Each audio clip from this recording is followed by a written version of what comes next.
Guys, there is a big misinterpretation of self-defense when it comes to knives.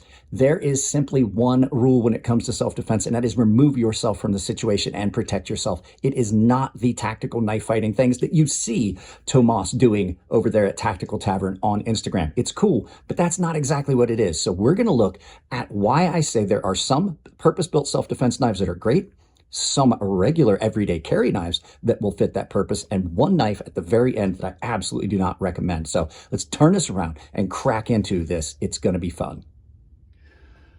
Guys, like I said in the intro, this can be controversial. I am going to tell you that what I'm about to say, any knives that you carry for self-defense, I absolutely believe you should have training. I've taken martial arts for years. I don't get into the karambit style fighting like you see Tomas from Tactical Tavern. I'm tagging him in this video. Awesome. He studies actual knife fighting. I have not. I have studied martial arts, and I was in the military, and you learn some knife fighting techniques, but completely different than that. So just to get that out of the way. So I've grabbed a handful of knives here, and I'm going to make a statement. Any of these knives can be used and carried for self-defense. There are some knives that are just your average carry that you could use, and there are some that are specifically built for self-defense. But there is one type of knife I absolutely do not recommend, and we'll talk about that at the very end. So let's get these two out of the way. We'll talk about these in a minute, but we're going to talk about these. So the thing you're going to notice about all these knives here is they have a similar kind of feel. They have a distinct blade shape. This is the Matriarch 2 by Spyderco. This is the Black Talon 2 by Cold Steel. You saw a video about these two knives versus each other. And this is the Wee Incisor folding karambit. Now, you can see they all have this curved shaped blade. This knife requires a little bit more training to be comfortable with. I absolutely do feel that you would need a little bit more training, but in a pinch, you still could grab it and go. So we'll talk about this one last. So these two knives are basically the same design. They have this reverse S-shaped blade. This knife was based off the Civilian, which is a larger version of this blade, kind of like the Black Talon 2. That was meant to be used by undercover operatives that required little training to use for self-defense or offense. So this blade will lay devastating cuts. Oops, sorry guys. Lay devastating cuts without a lot of flash or technique. It's simply a grab, drag, and go. Now there is another knife that would fall into this category, which would be a Pikal. And I'll put a picture of a Pikal up here so you know what I'm talking about. Basically, it's a fixed blade with the edge on backwards. So you pull it out of your belt, and the edge is in, so you can just like stab and drag. A lot like this and this, but it's done in a reverse fixed blade fashion. So at any rate, I digress. These knives would be perfect for self-defense. You can lay a really vicious cut, and you're not trying, like this isn't something like you're trying to engage. When I say self-defense, I'm not talking about engaging in a lengthy knife fight like you saw the shorts that Tomas over at Tactical Tavern did with Markida on his channel, where you're doing all the flash and flare. This is simply to extricate yourself from a situation. I want to cause enough injury and pain for that individual to stop and cease and desist what they're doing. There is another one that I have that would work for that purpose, and it's the Cold Steel Mini POW. They have a larger version that's called the Urban POW. This would work as well. So you've got a very secure grip. This is another knife that is basically a self-defense tool. It's kind of purpose-built. That's why I left a gap here. I knew I was going to bring that little guy out. But this is one that people laugh at when I throw it in this category because like, oh, it's too small and this and that. I have got news for you.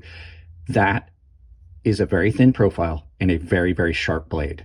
That is going to go that far into you, and I'm going to drag. That is going to lay a vicious open wound on you, and I don't have to worry about losing the grip on this. I simply can just punch and drag and punch and drag, a lot like the Pikal could. So this is something else that I would say would be something you can carry. And the nice thing about this is you can put this on your keychain, you can put it on a zipper pull. So these knives are built for that purpose. But you don't necessarily have to have a specific knife for that. The knife you have in your pocket oftentimes is the best tool you have for any purpose. So let's pull up the other two and look at those. So why are we looking at these? Well, like I said, a lot of times a knife that you're carrying that you're more comfortable with would probably do you a better job in a self-defense role. If I carry this knife every day, or I carry this knife every day, I am comfortable with how this knife feels. I'm comfortable with how it deploys. I will not have to worry about switching my deployment method. Now, if you're used to carrying Spydercos like this, that Spyderco Matriarch 2 possibly is a perfect decision to carry. However, a lot of people get these knives that are built for self-defense, and then they're like, well, I've got a knife for self-defense. And then they're going to fumble with it and they're going to fail. The knife that you carry that you're most comfortable with is probably going to be an excellent choice for self-defense. And like I said, contrary to what a lot of people are saying, oh, you shouldn't carry a knife for self-defense unless you've had like a specific level of training. I do agree. You need to train yourself for self-defense. But the fact is, the knife, what's the best knife for self-defense? I got news for you. The knife you have, whatever tool you can use to defend yourself and get yourself out of situations is the best knife. I carry this knife almost daily. I'm extremely comfortable with how this knife feels in hand, how it comes out of my pocket, how I can deploy it, how I can get it into multiple grips and various grips. I'm trying to do this behind a tripod without wrecking everything, but you see what I'm saying?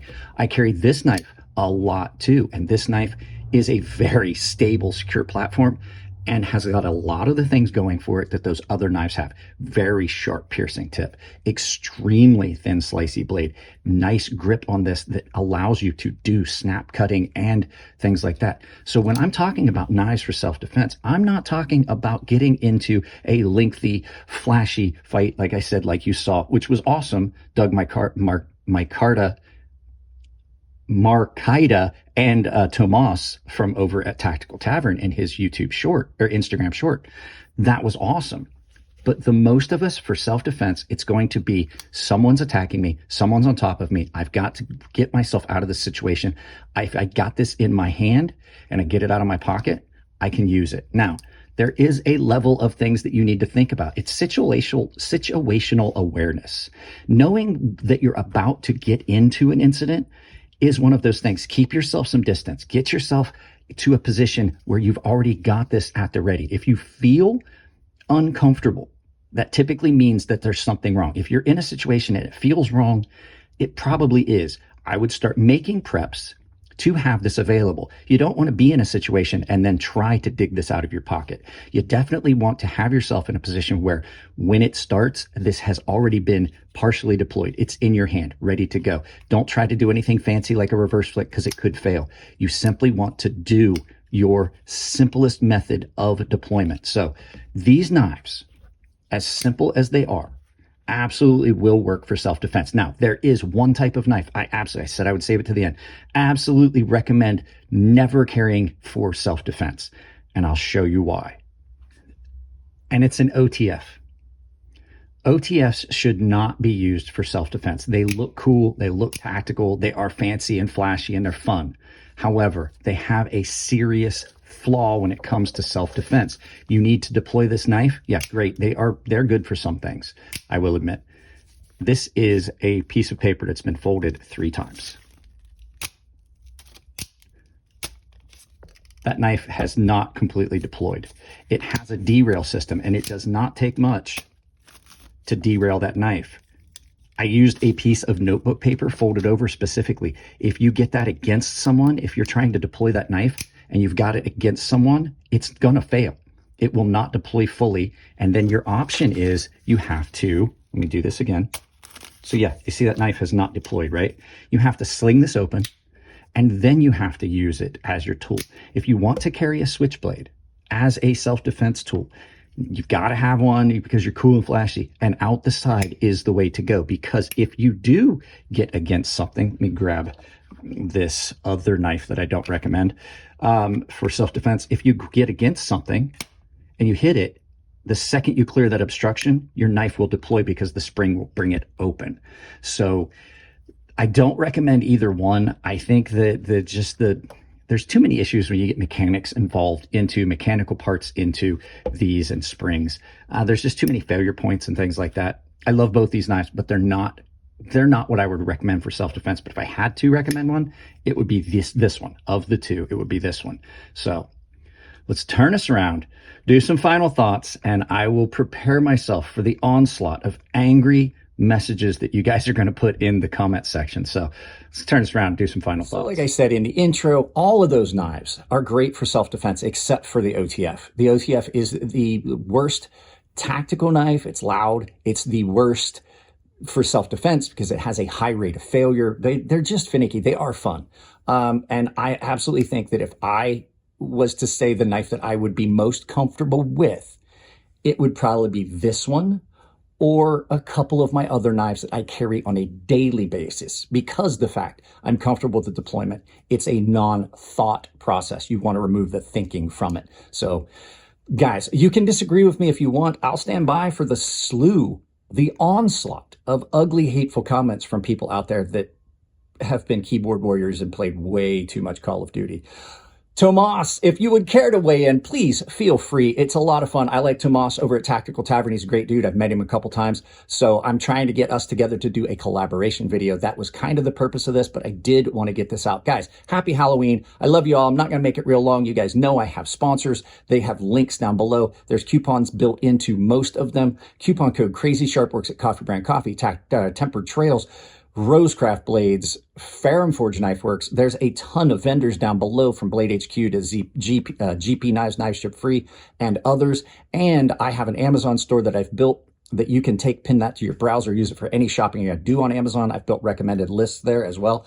And you can join my membership if you want to support the channel. Lots of benefits. There's a private chat server, a Discord. There is giveaways that I do for baseline and premium guys, a sharpening tutorial series for premium guys. And I have also built an open community Discord. There's a link to that down below as well. Guys, I love you all. Keep it clean in the comments section. If it's your birthday, happy birthday. And I'll see you in the next video.